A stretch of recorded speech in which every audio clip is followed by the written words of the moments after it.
Ótimo. Então, o livro escolhido, poderíamos falar sobre vários temas, sobre vários livros, sobre vários filmes, mas para sermos mais rápidos, As Aventuras de Alice no País das Maravilhas foi o livro escolhido. Vamos falar um pouquinho, então, sobre as adaptações, a animação do Disney, de 51, e a da Disney também, mas do Tim Burton, de 2010. Então, como que isso acontece? Primeiramente, vou explicar um pouquinho aqui sobre moda, de maneira muito superficial, porque nós precisamos compreender o que é a moda enquanto fenômeno para compreendermos a literatura, a arte, a moda enquanto vestuário e tantas outras expressões artísticas, porque a moda não é só roupa, a moda é muito mais do que isso. Então, eu trouxe aqui para vocês um pouquinho de teoria, não muito, espero que seja tranquilo. Então, desde que surgiu nos finais da Idade Média, acompanhando o humanismo e as novas maneiras do homem se identificar em sociedade, a moda enquanto sistema de signos, consumo, diferenciação e renovação, e os trajes que a acompanham, possuem um papel fundamental, não só de agentes sociais, mas também como reflexos diretos das mudanças na sociedade a qual pertence. Então, é uma relação ali de mão dupla, não é? A moda, ela influencia quando ela se renova, o ciclo recomeça, mas ela também é fruto de sua sociedade. Então, é sempre um movimento. A moda, os estilos da moda são sempre movimentos. Então, a indumentária é um fenômeno completo, porque além de propiciar um discurso histórico, econômico, etnológico e tecnológico, também tem valência de linguagem, na acepção de sistema de comunicação, isto é, um sistema de signos por meio do qual os seres humanos delineiam a sua posição no mundo e suas relações com ele. Então, aqui também para fechar, podemos resumir, de maneira bem geral, os Vênus nos traz.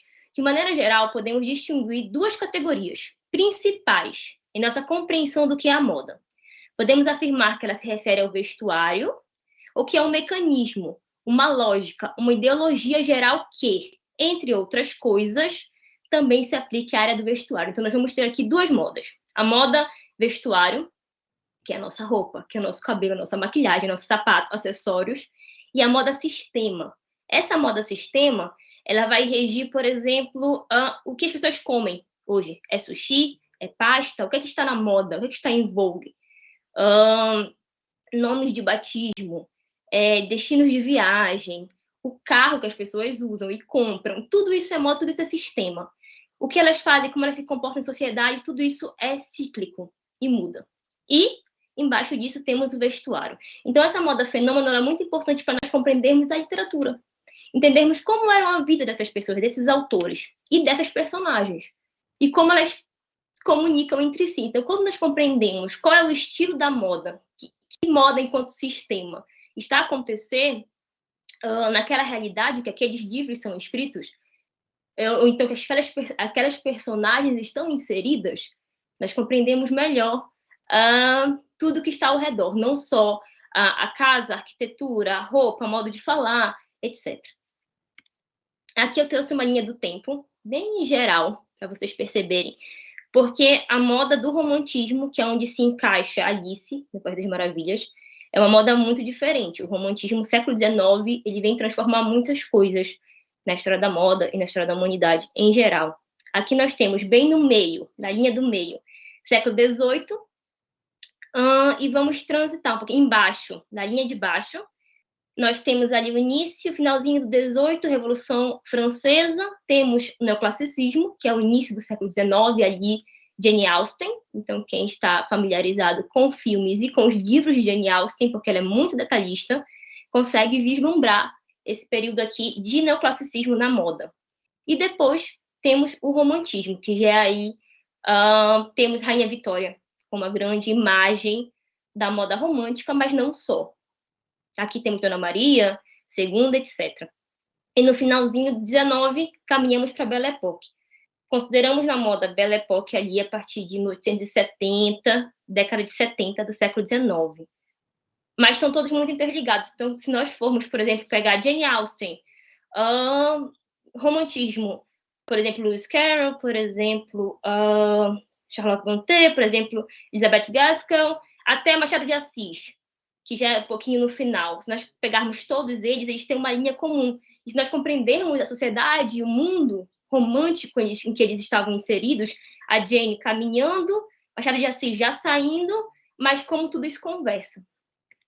Aqui nós temos, então, para compreendermos que mundo é esse, que moda é essa. A moda romântica, como vocês viram, eu tentei mostrar ali um pouco na imagem. Temos vestidos, saias muito mais volumosas. Nós vamos ter uma mudança de comportamento, uma mudança de mentalidade, principalmente em relação às mulheres, que é muito importante, muito intensa no romantismo. Então, vamos ter uma separação muito grande entre o que é papel feminino na sociedade, roupa feminina, papel masculino, roupa masculina. A gente começa a se separar muito aqui no romantismo. As senhoras, grandes volumes, não mostram mais o colo, não mostram mais os braços, não mostram mais as pernas, não mostram mais nada. Então, enquanto ali na Jane Austen, eu ainda vou ter muito colo, século XVIII, Maria Antonieta, muito colo, aqui no romantismo não vou ter mais. Vou ter muitas camadas, vou ter muitos saiotes embaixo dessas saias, vou ter crinolinas, vou ter sustentação. Então, essa senhora está cada vez mais protegida nesses vestidos. E aqui são vestidos de dia, então tem diferença. Vestidos de dia eu não mostro no braço nem nada. Vestidos de noite mostro um pouco do colo, um pouco do braço com luvas. Então, essa é a principal diferença. Temos algumas diferenças também entre décadas, 40... romantismo. Década de 40, 1840 até 1860, mais ou menos. Temos aqui, bem no meio, no romantismo, então vamos ter vestidos mais circulares, e aqui já no finalzinho de 60, vamos ter já uma cauda maior. Aqui a comparação entre o que seria a parte do vestido do dia e a parte da noite, numa peça do Museu Nacional do Traje. Aqui temos roupa interior. Então, esse é o grande detalhe, é importante pensarmos nele para observar as adaptações do cinema. Então, aqui nós vamos ter roupa interior, vamos ter a culotte, as culottes, que são esses calções, vamos ter a chemise, que é essa camisa em cima, vamos ter a crinolina, que é esta peça circular. A imagem do meio já é no finalzinho do século XIX, então ignorem a tournure, que é essa parte de trás. Imaginem que é assim que ela vai se vestir, com exceção que ela vai substituir a tournure, que é este rabo, pela crinolina. Aqui masculino, vamos ter também, grande característica, o pescoço, então alto. Então, nós vamos ter a cartola e vamos ter a cravata, que é esta espécie de gravata. E aqui a Alice, então. Alice é um livro de 1865, ali já no finalzinho do que consideramos o romantismo na moda. Muitas pessoas o conhecem como Alice no País das Maravilhas, mas ele foi lançado como As Aventuras de Alice no País das Maravilhas, pelo Lewis Carroll, na verdade Charles Dodgson, mas o pseudônimo dele era Lewis Carroll, na Inglaterra, e ilustrado as ilustrações tão conhecidas do John Tenniel. Temos também 2 livros, a sequência, que é Alice através do espelho, Alice Through the Looking Glass, e The Nursery Alice, que é, digamos, uma versão mini desse Alice no País das Maravilhas, para as crianças menores. Aqui eu vou ter, então, como analisar um filme a partir disso. Eu preciso entender a equipe técnica, preciso entender conceitos e particularidades de cada filme. Um filme, ele é uma obra em si, ele não tem a obrigação de nos ensinar a história da moda ou nos ensinar a literatura, ele é uma obra em si e deve ser compreendido como tal. Então, identificar a cronologia, muito importante, quando vamos entender as adaptações, entender esse mundo em que esse filme está inserido, e compreender, né, adaptações, cronologias, etc. Aqui nós temos a Alice de 51, que foi um dos primeiros longas do Disney, e a Alice de 2010, já do Tim Burton. Então, compreender primeiro. Essa aqui é uma forma bem técnica de assistir um filme, obviamente, que nem todo mundo precisa fazer isso, mas quem gosta, quem quer entender camadas mais profundas, é uma ótima técnica para assistir. Primeiro, Alice no País das Maravilhas, Alice in Wonderland. Realizadores. É importante entender quem foi o realizador dos filmes. Esse aqui temos 3 principais, que eram grandes realizadores dos estúdios nesse período. Realizaram, que eu botei alguns, Cinderela e Peter Pan, que são dos 3 em comum. Mas entre eles foram também a Branca de Neve, Pinóquio, até a parte de animação do Mary Poppins, que foi um dos últimos filmes do Disney já nesta era de ouro de Hollywood. Então, temos uma indicação ao Oscar de melhor música e Alice de 2010. Então, aqui nós temos o Tim Burton, né? Beetlejuice, Big Eyes, Charlie and the Chocolate Factory, temos o Sweeney Todd, temos, enfim, Dumbo, recentemente. Temos vários filmes, então é importante também nós entendermos o estilo do realizador, porque isso vai estar muito presente no filme. Então, não posso esperar que seja algo idêntico ao livro ou idêntico à animação, se eu tenho um diretor como Tim Burton, que vai colocar a mão dele, o dedo dele naquilo que ele faz, a identidade dele naquilo. É importante compreender também que com filmes que vêm de animações, nós temos uma relação muito grande entre elas. É impossível ignorar Cinderela, a animação original, Cinderela, adaptação, A Bela e o Monstro, etc.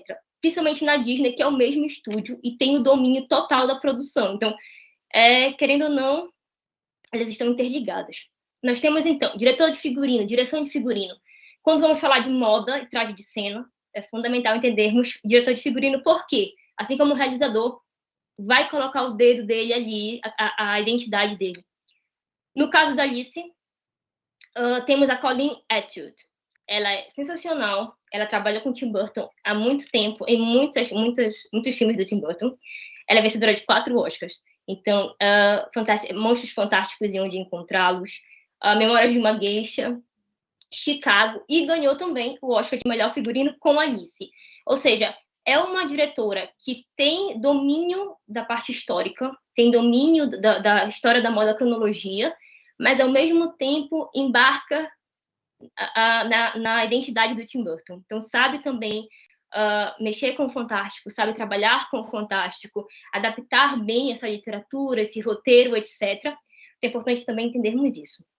E vencer um Oscar de melhor figurino. E agora, o que tem e o que não tem. Bem rápido, bem por alto.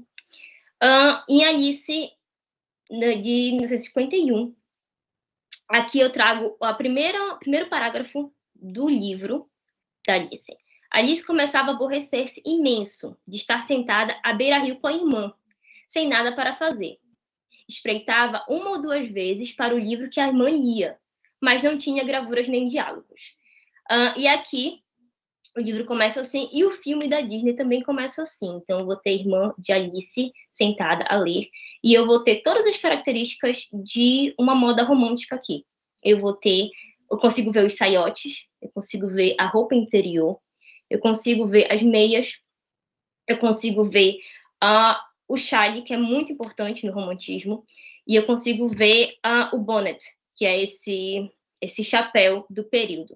E aqui ao lado, uma peça do Kyoto Costume Institute, também original do período, que é bem parecido. Aqui também é importante perceber que o modo de vida dessas mulheres, o que elas faziam no dia a dia, como elas passavam o tempo, e a leitura é fundamental, tanto que a literatura romântica está bem presente na vida dessas mulheres. Aqui eu tenho a Alice, de ponta cabeça, a descer na chaminé, e eu tenho a moda infantil romântica. Então, eu vejo que a Alice, ela é uma miniatura, ela é uma mulher em miniatura aqui. Ela vai ter a roupa interior completa, ela vai ter as culottes, vai ter a meia, vai ter os saiotes, tudo direitinho, provavelmente, com certeza, uma crinolina também em miniatura, porque ela era uma mulher em miniatura. E aqui ao lado tem uma ilustração de moda de uma revista, que ilustra bem isso, mostra uma criança da idade da Alice, ali entre os 8 e 10 anos de idade, e como ela supostamente se vestia. Então, a silhueta é igual à da mãe, a diferença só é a altura da saia, mas ela vai ter todos os aparatos, toda a roupa interior, tudo direitinho como uma adulta. Aqui eu tenho outro elemento importante, que é o relógio de bolso. Aqui é um trecho também do livro. O chapeleiro foi o primeiro a quebrar o silêncio. Isso quando a Alice vai visitá-los. Ela entra na festa, na hora do chá. O chapeleiro foi o primeiro a quebrar o silêncio. Em que dia do mês estamos? Perguntou. Voltando-se para Alice. Puxara do bolso um relógio e olhava para ele inquieto. Então, ele puxou do bolso um relógio de bolso, com a corrente, com tudo que era característico deste acessório indispensável para os senhores do romantismo do século XIX. Aqui eu tenho o coelho da animação de 51 e tenho o chapeleiro louco, o chapeleiro maluco, também aqui da Disney de 51. Ambos com o relógio e a corrente. Aqui também com a gola alta, também com a gravata e tudo mais, e com o colete, enfim, de acordo com o traje do período. E aqui também bem interessante, tem no geral a altura da saia da Alice. Por quê? Porque no romantismo, a altura da saia vai de acordo com a idade da criança, da menina. Então, por exemplo, aqui eu trouxe uma ilustração da Harper's Bazaar com a altura. Então, até 4 anos, ali no joelho, 8, 10, 12, 14, desce a altura. Até que os 16 anos é a última idade em que ela pode mostrar os pés. Então, até aí o tornozelo, até os 16 anos de idade. Mais velha do que isso, ela não vai mais mostrar nunca mais a sua perna, os seus pés na rua, etc. É interessante porque não só a imagem está na revista, como quando vamos folhear, estudar as revistas de moda do período, tem as áreas disponíveis para cada idade. Então, só vai estar disponível para as crianças de 4, as meninas, 4, 5 anos, a mesma altura de saia. 14, 15, a mesma altura de saia. Então, assim, além de estar ali a imagem, temos também nas revistas sempre condicionando para essa situação. E aqui a ilustração original do livro e a animação de 51. E aqui o que nos leva a Tim Burton de 2010. Essa cena é bem importante porque Alice está a mostrar o pé. E sabemos que na animação ela não tem mais 10 anos, nem 16 anos. Ela tem ali 18, 19 anos, que ela está na nossa festa de noivado. Então, esta situação seria anacrônica. Ela, na vida real, não estaria vestida assim. Ah, meu Deus, está errado. Não está errado. Voltando, qual a identidade do filme? O que é que o realizador quer? Qual a mensagem? Como essa personagem, qual a identidade dela? Então, a Alice do Tim Burton, ela é uma aventureira. Ela corre, ela vai contra o que impõe para ela enquanto sociedade. Ela quer ser diferente. Então, faz parte da identidade dela, do traje de cena dela, ela ter mais conforto a se movimentar. E essa cena, e também ir contra esse sistema. Então, essa cena ilustra bem isso. Aqui eu tenho, novamente, uma visão geral do traje de cena. Então, todos de acordo, com exceção desta senhora na frente, que está a mostrar o colo e a mostrar os braços, mas não vamos nos atentar a isso. Aqui eu tenho traje masculino também, os detalhes, a cravar, a gola, etc. A Alice também está com os braços expostos. E aqui, quando ela mostra a roupa interior, que é bem interessante, porque vemos as camadas, vemos que ela tem culotes, ela tem os saiotes, ela tem a meia da bota, mas ela não tem a meia principal, ela não tem, seria uma espécie de colã. E esta é a razão da briga que ela tem com a mãe. Estão a sair do coche, e a mãe não quer, diz, você não pode sair, Alice, não pode sair assim. E realmente não podia. E ela fala, vou sair, não importo, quero sair. Mas realmente é um problema. A pessoa, ela cai, vão ver a perna dela, enfim. Era um problema para o período. E outra parte interessante, aí já um pouco para a área da realização, as cores, os padrões, que é bem característico do Tim Burton. As cores, né, azul, e eu vou ter os padrões também. Aqui outros filmes do Tim Burton para vocês, assim, um extra para vocês verem, mais ou menos, como os padrões, a identidade do realizador repete-se. E aqui também os padrões. Aqui o azul e o branco. E aqui os padrões, nos outros filmes dele. E eu trouxe aqui também um extra, antes de terminarmos, sobre o Chapeleiro Louco. Aqui eu trouxe um trecho do livro, quando o gato introduz, que fala que existe um chapeleiro por perto. Nessa direção, informou o gato, apontando com a mão direita, vive um chapeleiro. E naquela direção, apontando com a mão esquerda, mora a lebre de março. Pode visitar aqueles que quiseres. São ambos loucos. Então, essa parte é muito interessante, sim. Por quê? Porque são duas expressões inglesas. Uma, mad as March hare, que é louco como uma lebre de março, que é o nome da lebre. e Mad as a Hatter, que é louco como um chapeleiro. Por quê? A lebre, porque em março eles começam a reprodução, então ficam empolgados, eufóricos, e virou uma expressão.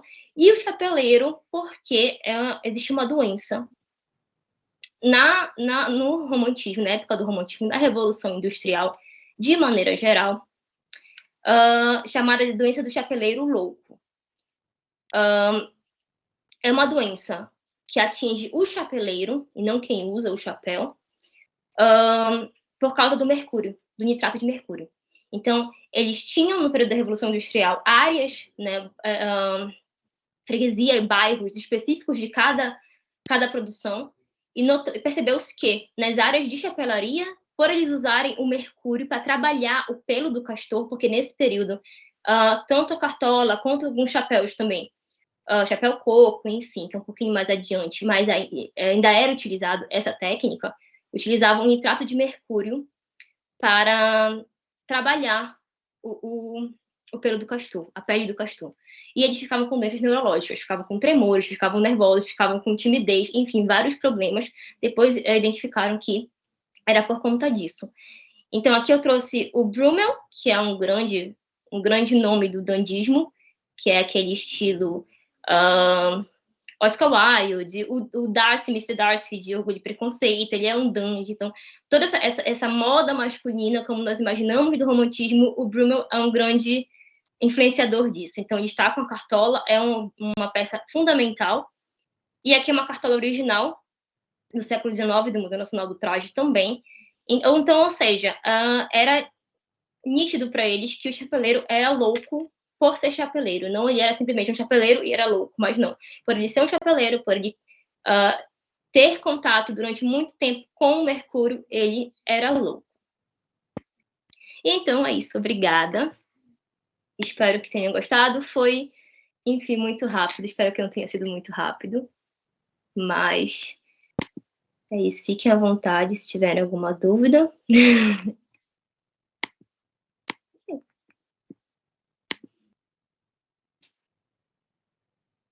É isso. Voltei, estou aqui.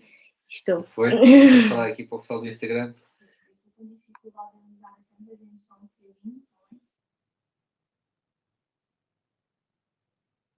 Não falei dos livros. Falando neles, eu tirei essa edição que eu trabalhei. São esses aqui, são 2 volumes. Então, eu vou ter essa edição muito bonita, que era Reflete. A Aventura de Alice no País das Maravilhas, volume 1 e volume 2. Depois eu tenho também Alice do Outro Lado do Espelho, volume 1, volume 2. A adaptação do filme também, da Disney. É bem interessante porque o livro é de 1871, então já é outro estilo, outra moda. E o traje de cena do filme da Disney também já é outra moda. Então, se vocês forem assistir o de 2010, é a moda romântica, e o da Alice no Através do Espelho já vai ser uma moda da Belle Époque, já vai ser outra moda. Então, também, quem gosta, observe, assistam com calma. Assistam Procura dos Detalhes. E também temos este aqui, que é sobre a imagem da Alice. Então, basicamente, é um estudo iconográfico, estudo do autor, estudo da relação dele com a Alice verdadeira, outros personagens do livro também. Então, é um estudo mais técnico, mas quem gosta. É isso. Obrigada, Mariana. A pergunta que fiz aos outros convidados: o que estás a ler neste momento? Eu estou a ler Jane Eyre, no momento. Romantismo lá em cima, mas porque é muito interessante. Jane Eyre, não só pela mensagem, por ela criar uma personagem que vai contra esse ideal todo do romantismo, mas ao mesmo tempo ela não pode fugir do seu tempo. Então, para quem conhece o período, estuda o período, nós conseguimos identificar as características do romantismo ali muito, muito intensas, não necessariamente do modo de escrita, mas do mundo em que ela vivia. As opiniões, os detalhes, a roupa, porque ela menciona os trajes também. Então, são pontos importantes. um livro que é mais lento, então ela é uma autora que é um pouco mais lenta, mas também percebe-se por quê. Era o mundo que eles viviam, era o entretenimento daquele período, livros, teatro, eram formas muito importantes de entretenimento no período, então eram livros que precisavam realmente entreter. E é isso. Obrigada, Mariana. Vamos então fazer 5 minutos de intervalo, regressamos às 20:10 com o ateliê Salvar-te, que nos vai ajudar a conservar as nossas coleções. Voltamos então dentro de 5 minutos. Obrigada e até já.